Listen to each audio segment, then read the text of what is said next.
time for round 2, ding ding, of our special series on the Figures Toy Company line celebrating the 1966 Batman TV show starring Adam West and Burt Ward. For this round, we have a couple alter egos and a couple nasty villains. Meanwhile, at stately Wayne Manor, home of millionaire Bruce Wayne, we turn our attention to his youthful ward, Dick Grayson, as played by Burt Ward on the 1966 Batman TV series. And here is Figures Toy Company's interpretation of Dick Grayson in action figure form, part of Series 2 that they're cranking out right now. And so we looked at Bruce Wayne last week. This week it's Dick Grayson. And Dick Grayson has been around since April 1940. That's when issue number 38 of Detective Comics was released, introducing this character, which was created by Bob Kane and Bill Finger with illustrator Jerry Robinson, according to wikipedia.org. You can get on there and read that all for yourself too. His full name, Richard John Grayson, or just Dick. Everybody called him that nickname.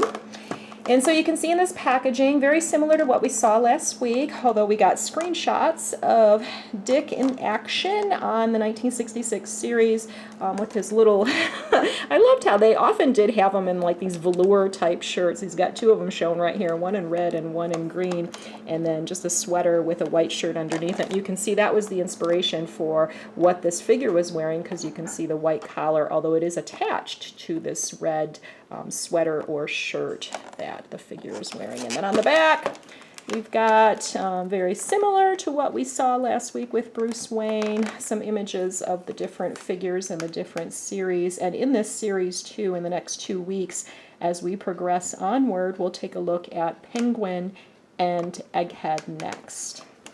All right, so let's get this guy out of the packaging. There's the plastic on the outside like we saw last week, and thank you for those who commented on what the purpose of that is, to help protect the plastic casing when being shipped and all that. Thanks for that tidbit. And we're going to follow the procedure we followed for the last few of these figures, where we're leaving this tag intact and just slipping out the figure out the side. I'll leave the card in there too. And we'll take the twist ties off the back. Now, the Dick Grayson character has an interesting backstory. He comes from an acrobat family, circus performers, the Flying Graysons they were called.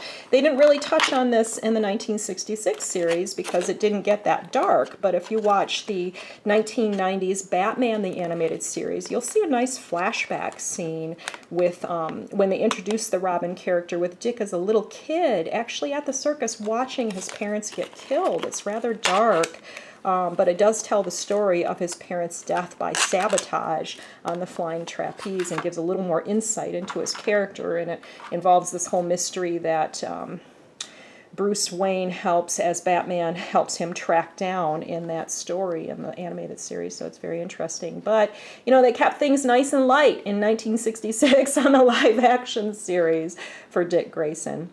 So what we've got a nice little cottony, standard, very typical sweater or shirt here. It's got a ribbed effect on the ends of the sleeves, and then on the waist too, like a real sweater or shirt of that type would. And as I said, this white collar is attached all in one piece, which you will see occasionally in a man's shirt, although maybe here it's meant to simulate a white shirt underneath.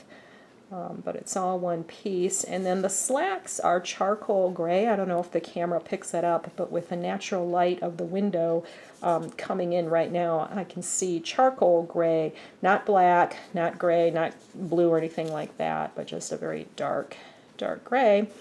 And on the back, Velcro enclosure, like with the rest of the figures.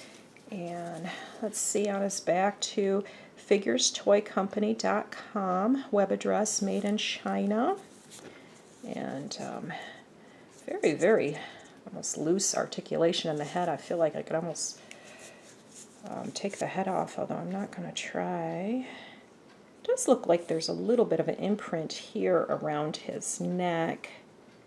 That's very, very faint. Can't make it out. I hadn't happened to notice that on the other figures. But everything else is the same as far as articulation, elbows and shoulders, and wrist articulation as well. And then here with the knees and ankle, no socks, just bare feet in his black loafers that look very much like what we saw on Bruce Wayne with his business suit last week. So yeah, kind of a nice little canvasy linen type fabric for the pants. And I don't know, what do you think of the likeness as far as comparing to Burt Ward in real life at the time? I don't know. This facial feature, the facial features here really remind me of the Bruce Wayne figure last week. I don't know, does that look like Burt Ward to you? He's got brownish eyes and molded hair, brown hair parted on the side, and good detail.